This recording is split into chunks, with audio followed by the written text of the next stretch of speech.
Salut, c'est Viking pour Culture Pop, j'espère que vous allez bien, moi ça va nickel.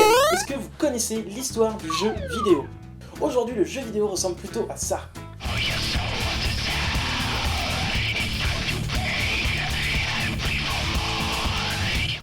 Mais c'était comment avant? Tout a commencé avec ça.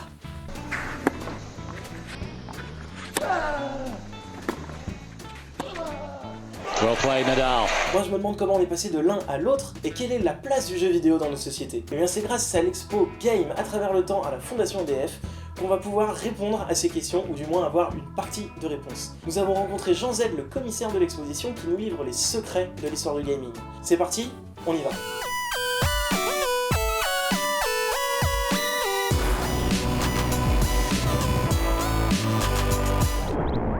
Bonjour Jean, comment ça va? Ça va plutôt très bien ici. Tu es le commissaire de l'exposition Game, donc à la fondation EDF. L'exposition en fait elle nous fait traverser le temps du jeu vidéo, donc d'aujourd'hui à son début, donc c'est une chronologie inversée. Maintenant que le jeu vidéo est entré dans un musée, est-ce qu'on peut le considérer comme un art? Je ne sais pas. Moi je dirais je ne crois pas, mais je crois qu'il est en train de le devenir, paradoxalement. Mais c'est difficile à voir parce qu'on a le nez dessus. Et tu dois beaucoup jouer aussi, ou peut-être, en tout cas je suppute, et celles et ceux qui sont derrière l'objectif également. Et il est difficile d'avoir un regard historique, alors que le regard demande du recul, mais on voit bien qu'il est en train de le devenir, que des questions politiques, esthétiques, amoureuses, sexuelles, sur la mort, sur le deuil, bon bref, tout ça est en train de traverser le jeu vidéo, notamment le jeu vidéo indépendant, une scène qui est quand même assez importante, voire très importante aujourd'hui, et donc qui a atterri un peu après dans le mainstream. On sait très bien que ça va arriver ou que ça arrive déjà. Donc voilà, je pense que c'est en train de devenir un art, sauf qu'il ne le sait pas lui-même. Nous-mêmes, nous le savons, sans le savoir, on s'engueule gentiment là-dessus, mais on n'a pas la réponse définitive. Voilà, donc je voulais pas, moi c'est pas une expo à thèse, c'est une expo qui pose des questions, et c'est encore une question, cette question de l'art, voilà, et je la pose toujours.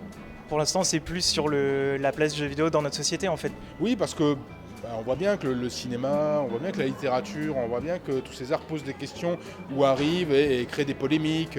Un GTA peut être considéré comme une œuvre d'art parce que tout d'un coup, quelque chose qui ne devrait pas s'occuper de critiquer la société américaine, en l'occurrence, le fait. C'est-à-dire le jeu vidéo n'est pas censé faire ça, il le fait. Et on dit mais pourquoi et comment? Mais c'est un truc pour enfants? Non, c'est pas un truc pour enfants, c'est pas vrai. Voilà. Mais encore une fois, il est difficile d'avoir ce recul-là. Sans doute dans 30 ans, on dira que GTA c'est de l'art. Mais aujourd'hui, le dire paraît encore incongru et bizarre, et pour que ce soit là, il faut aussi une acceptation générale, entre guillemets, ne serait-ce que du public du jeu vidéo, qui n'est pas tout à fait d'accord et qui ne sont pas tous d'accord sur cette question-là. Et qu'est-ce qui pourrait faire changer la donne à part le temps? À part le temps, peut-être un jeu fédérateur, un Mario de l'art et qui soit accepté, un My Dragon Cancer ou un Paper Please qui fasse un succès planétaire et qu'on se dise ah oui d'accord, ok. On a passé une étape. Oui, on peut parler des amis, des amours, des emmerdes de cette manière-là, en posant des questions et en se disant ah oui, je me suis interrogé, je suis sorti, j'étais un peu différent, pas beaucoup, mais j'ai quand même été un peu différent. Du coup, si sur des jeux comme GTA, voilà, on n'a pas encore assez de recul, est-ce que sur des jeux qui ont déjà 30 ans, est-ce que justement le recul nous a fait comprendre des choses par rapport à ces jeux-là? Je pense à Pong ou Space Invaders par exemple, les Space Invaders, maintenant ça envahit presque Paris. Est-ce que là, maintenant, on peut considérer ça dans une autre phase du jeu vidéo que celui qu'on connaît aujourd'hui? Oui, en tout cas une pop culture plus acceptée, ça c'est sûr. Il faut rappeler, donnons un exemple littéraire, Stephen King, moi quand je le lisais quand j'étais gosse, ça valait pas une cacahuète, hein. Il vendait beaucoup, je veux dire. Mais enfin, c'était considéré, moi j'étais considéré comme la dernière des tartes à lire ça. Pourtant, moi je lisais Freud à côté, je lisais Duras, mais je lisais Stephen King. Pourquoi? Enfin, quel est comme le Seigneur des Anneaux, bon, etc., etc. Aujourd'hui, ça paraît quasiment normal. Stephen King est accepté comme un grand auteur. On peut le lire dans le New York Times, on peut le lire dans Le Monde, etc. Mais est-ce qu'on savait à l'époque? Est-ce que même moi j'aurais pu dire c'est du Duras? Non, je ne l'aurais pas fait. Aujourd'hui, c'est pareil, c'est difficile. Aujourd'hui, j'ai 45 ans, donc je peux dire oui, GTA, c'est de l'art. Et peu de gens vont commencer à essayer de me rétorquer parce que j'ai des arguments, et parce que je suis grand et parce que j'ai une histoire et de l'expérience. Mais ça reste une histoire complexe, voilà, cette histoire d'art et de jeux vidéo, parce que c'est marqué par ce saut de la sous-culture. Aujourd'hui, la pop culture en tout cas a une acceptation différente. Alors attention, il faut se méfier, hein. Le jeu vidéo pour les Français, 7% des Français affirment que le jeu vidéo c'est de la culture. C'est mieux que la télé-réalité qui est à 5%. Mais c'est moins bien que la pêche. Ça fait du bien à entendre quand même. Non, parce que la pêche et la chasse sont devant avec 15%. Donc on est en bout de piste, et ce ne sont pas que les gens qui disent ça, parce que je comprends, c'est marrant, on se dirait c'est drôle parce que les gens ils acceptent, mais c'est pas les gens qui ne jouent pas, ce sont aussi les gens qui jouent, qui estiment que ça ne l'est pas ou que ça l'est. Exactement, et eux-mêmes se posent la question, et on revient à la question du début, que c'est une question compliquée. Pour en venir à l'exposition, donc elle se sépare en plusieurs parties. La première, c'est le jeu qui se regarde. Donc c'est pas forcément une partie qu'on a l'habitude de voir, justement, on n'a pas l'habitude d'en entendre parler. C'est quoi le jeu qui se regarde ? Ce qui est bizarre, c'est que le jeu vidéo est né, c'est sa différence, comme un loisir ou un divertissement interactif, mais qu'aujourd'hui il se consomme sans manette à la main. Ça c'est quand même très étrange, les youtubeurs, le e-sport, et je me suis dit tiens, essayons le partage sur les réseaux sociaux. Uncharted 4, c'est l'un des jeux les plus partagés sur les réseaux sociaux. Et donc je me suis dit, bon, ayons un regard, un œil un peu frais, en se disant, qu'est-ce qu'il est devenu aujourd'hui ? C'est quoi le visage du jeu vidéo ? Et il en a beaucoup. Le spectacle, notamment ? Le spectacle, évidemment, le côté hollywoodien. Chaque grand studio, ça, tu le sais, a désormais dans ses murs un studio de cinéma avec un fond vert, des techniques de motion capture, de capture de mouvement, etc., des assistants réalisateurs, son etc. Bref, ils ont ce qu'ont les séries et les cinémas. Hein. Donc voilà, ça se rapproche. Et il y a le côté sportif. Alors là, par contre, ça ne se joue pas tellement sur les graphismes, mais plus sur le combat, la concurrence, la technique, l'esprit d'équipe, avec des jeux vidéo spécifiques évidemment, parce qu'il faut que ces jeux vidéo répondent au cahier des charges d'un sport, hein, donc voilà, qu'ils puissent se regarder, qu'on puisse comprendre ce qui se passe, bon, bref, qu'on puisse l'expliquer aussi, etc. Donc voilà, et je me disais, tiens, est-ce que dans le passé, il y a une réponse à donner possiblement à ce jeu vidéo qui se regarde ? Est-ce que dès le départ déjà il y avait cette option-là ? Et est-ce que justement dès le départ il y avait cette option-là ? Oui, dès le départ il y a cette option-là. 58, le jeu vidéo n'est pas né en tant que secteur économique, il va naître en 72 avec Pong. 58 c'est Tennis for Two dans un laboratoire de nucléaire domestique à côté de New York. Il va y avoir des journées portes ouvertes et l'un des chefs de secteur va imaginer un jeu de tennis, simulation de tennis sur oscilloscope. Parce qu'ils trouvaient des trucs très ennuyeux, des blouses blanches, des nerds, des tronches, bon bref, hein, tout ça au revoir. Mais il y a une queue de ouf, c'est-à-dire qu'il y a de la foule, il y a des gens, le week-end est rempli quasiment grâce à ce jeu. L'année d'après, il remettra le jeu à disposition, recarton, resuccès. Il s'appelle William Higginbotham, celui qui a imaginé Tennis for Two. Il a déposé une 70-80 brevets dans sa carrière. Des vrais brevets, hein, des brevets de scientifiques. Attention, il n'a pas déposé le brevet du jeu vidéo. Ah ouais, il l'a pas déposé ? Et quand on lui posera la question plus tard, il dira mais moi j'ai pas vu que c'était... Et les gens pouvaient le regarder, etc. Et surtout l'attendait comme un numéro de foire. Il y a quelque chose de très spectaculaire dans le jeu vidéo que même les joueurs ont du mal à percevoir en tant que tel. Il y a une attraction. Voilà. Et cette attraction peut se vivre effectivement sans manette. Alors après ça va se développer, là on est vraiment dans le balbutiement. Ça se développera notamment avec les bornes d'arcade de Yu Suzuki et Outrun que vous avez vu ici. Où là on a des bornes qui sont très belles, chatoyantes, qui sont aussi belles à regarder qu'à jouer. Et il fallait ça. Le Suzuki avait pensé à ça. Les gens attendaient, faisaient la queue tout simplement, et ils regardaient où la personne jouait, donc l'écran, ou la borne elle-même, etc. Donc voilà, on est déjà dans un jeu vidéo à l'époque qui pouvait se regarder tel que.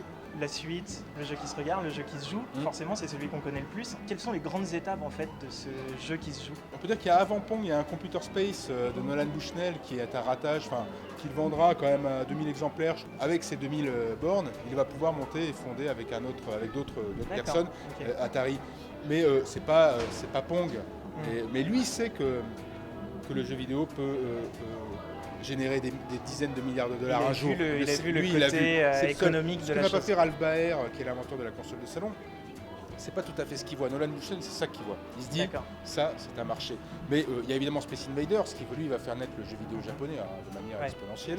Il y a Pac-Man, parce que ça va être notre première véritable mascotte et D'accord. qui n'appartient qu'à nous. Et il y a une vraie différence, c'est un peu comme le rock'n'roll. YouTube est un peu aussi comme le rock'n'roll, ça permet de ringardiser même les parents qui jouent aux jeux vidéo. Moi je comprends pas tellement les youtubeurs. Non mais j'aime bien les let's play, mais ça reste fascinant pour ma génération à moi. La vôtre, pas du tout. Vous êtes super, On est en plein dedans. vous êtes en plein dedans, donc il n'y a pas de problème. Mais nous, c'est encore une question que moi, tiens, c'est bizarre. Je trouve ça très agréable. Hein.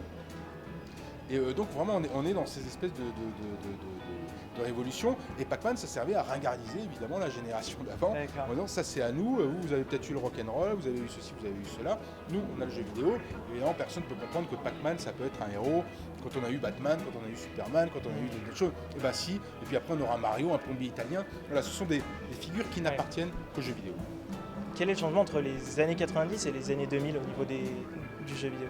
Le vrai changement, c'est PlayStation. Hein. Ça, alors, pas seulement pour citer la marque, mais parce que l'arrivée de cette 3D, l'arrivée de la capacité de copier un véritable environnement comme ici, au lieu d'un monde en 2D de profil, vue de coupe, ça change tout. Ça change absolument la donne. Et du coup, cette avancée technique rapproche de fait en apparence, en tout cas, le jeu vidéo du cinéma. Donc il va évidemment prendre un maximum d'outils au cinéma. Et pour moi, le jeu vidéo est plus proche de la littérature. Et donc il va essayer de piquer à la littérature, et c'est ce qu'il fait, c'est ce qu'il fera toujours. Les nouveaux mondes, tu parlais de monde ouvert, ces nouveaux mondes, il ne va pas les piquer au jeu vidéo, au cinéma, donc il n'a rien à faire. Il s'intéresse à la technique et à ce qui cartonne au cinéma, les univers. Voilà. Si la science-fiction cartonne, on va avoir beaucoup de jeux vidéo sur la science-fiction, etc. etc. Ça, certes. Par contre, les nouveaux mondes, la fantasy, par exemple, ça l'intéresse. Les The Witcher 3, les Zelda, etc. Ça, c'est... Voilà. The Witcher était un livre à la base en plus. Exactement, c'est un livre d'un Polonais, du Tolkien. Ça a été adapté. Mais qu'est-ce que le jeu vidéo prend au livre, à la littérature? Au-delà des histoires, est-ce qu'il y a d'autres choses que... Il ne prend pas les histoires, il prend le monde. Le monde, d'accord. Parce que c'est une chose très difficile à expliquer, et à expliquer d'ailleurs aux gens qui ne connaissent pas le jeu vidéo. C'est qu'un jeu comme Zelda a une histoire. Le dernier Zelda, par exemple, a une histoire tout à fait anodine, ridicule. On la connaît. Il doit aller sauver... Il se réveille d'amnésie au bout d'un siècle, il doit aller combattre Ganon qui a pourri son royaume, et Ganon a sa copine. Ok, enfin ça on connaît depuis 1 milliard d'années. Sauf que quand on y joue, on dit c'est génial. Pourquoi on dit que c'est génial? Parce que tout à coup c'est le monde, c'est ça qui est difficile, qui narre quelque chose. Qu'est-ce qu'il narre? Il narre pas il était une fois. C'est une ambiance, c'est les tragédies. Et c'est ça qu'on va chercher. C'est ça qu'on va chercher dans ces nouveaux, dans cette littérature. C'est finalement des nouveaux mondes. Qu'est-ce qu'on peut leur amener?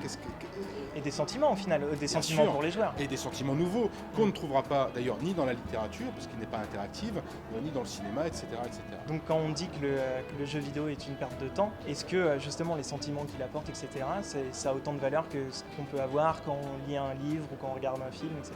Oui, mais on l'a de manière différente et très difficilement explicable même. Le jeu vidéo a sa particularité, il offre des sensations qu'à nul autre pareil. Un Zelda, un Witcher, un GTA le prouve amplement. Mais il est difficile de... Mais les gens ont raison quand ils disent que c'est une perte de temps. Pas une perte de temps, mais parce que c'est un voleur de temps. Ça, c'est vrai. Et ça, il faut assumer. C'est une très belle phrase. Mais il faut assumer le fait que c'est ça. Ils spoilent le temps, ils le volent. Ouais. Comme la littérature peut le faire, on peut être plongé dans un bouquin, plus rien voir, plus rien savoir, même pas les bouffer, machin, etc.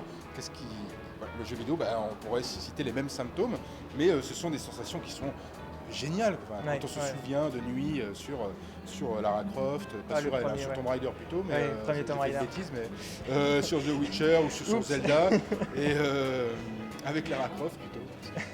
La troisième partie de l'exposition, c'est ce qu'on peut appeler le serious game. Donc c'est des jeux qui sont impliqués soit dans la réalité virtuelle, soit par exemple dans la culture, faire apprendre des choses, etc.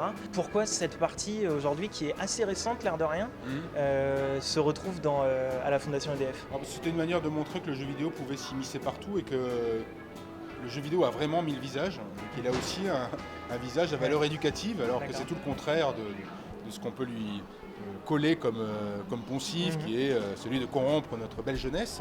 Et si on apprenait mieux le fameux fantasme de apprendre en s'amusant, voilà, on a tout dit, apprendre en s'amusant, si on peut se servir du jeu vidéo, on le fait. Alors c'est difficile quand même, Serious Game n'arrive pas à s'imposer complètement, totalement, mais c'est... Pourquoi ça? Pourquoi il n'arrive pas à s'imposer? Parce que c'est compliqué déjà d'adapter le jeu vidéo à quelque chose finalement auquel il n'était pas destiné, c'est-à-dire l'enseignement. Mais c'est pas la seule chose. Mais former les gens avec de jeux, ça demande peut-être des esprits créatifs, peut-être autres que des gens du jeu vidéo. Je trouve qu'on n'a pas encore trouvé le Mario du serious game. Ouais. Peut-être que si on le trouve et qu'on dit ah oui ben voilà, ça c'est l'exemple type, c'est la valeur étalon du serious game, c'est ça. Peut-être que Minecraft commence à s'incruster dans les lycées et les collèges, et ce sont les profs qui souvent là font le premier pas. On ne vient pas leur imposer, on ne vient pas leur dire ils voient. Ouais, Ils regardent, ils disent ok, ça peut venir, parce qu'il y a vraiment un volontarisme. Je trouve que ça manque de volontarisme et que c'est encore un peu timide par rapport à ce qu'on nous avait promis, ne serait-ce qu'il y a 5 ans sur le serious game qui allait renverser toutes les montagnes et on va enfin apprendre à s'amuser, c'était pas bon, pas encore. D'accord. Et la réalité virtuelle, ton point de vue là-dessus?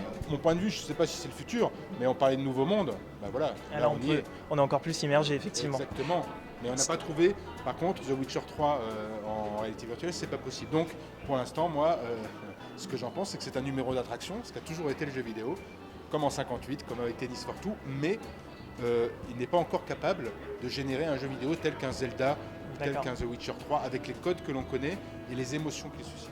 Il lui faudra du temps. Oui.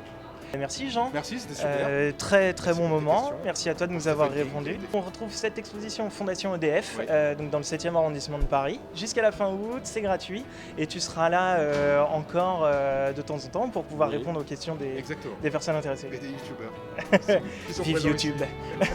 Merci beaucoup. Salut. J'espère que vous avez apprécié cette vidéo. Nous on a fait une rencontre exceptionnelle avec Jean Z. On se retrouve très vite pour une nouvelle vidéo. N'hésitez pas à vous abonner, mettre un pouce bleu, commenter la vidéo. On se retrouve la semaine prochaine. Bisous.